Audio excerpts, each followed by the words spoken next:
Yan mga loni, mekos-mekos tayo. Luto tayo ng gabi. Pero hindi ko na sa inyo pinakita yung preparasyon. Pero ang gata, ang ingredient gata, sibuyas, bawang, luya, at giniling na manok plus tuna.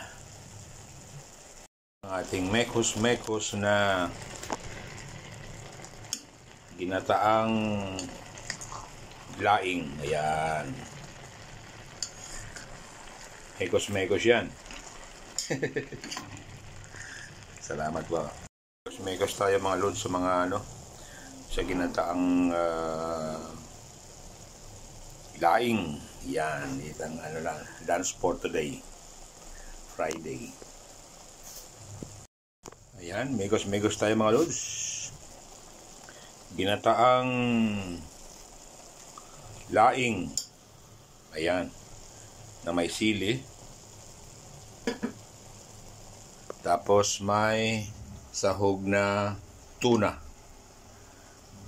5 piraso na hiwa. Yan.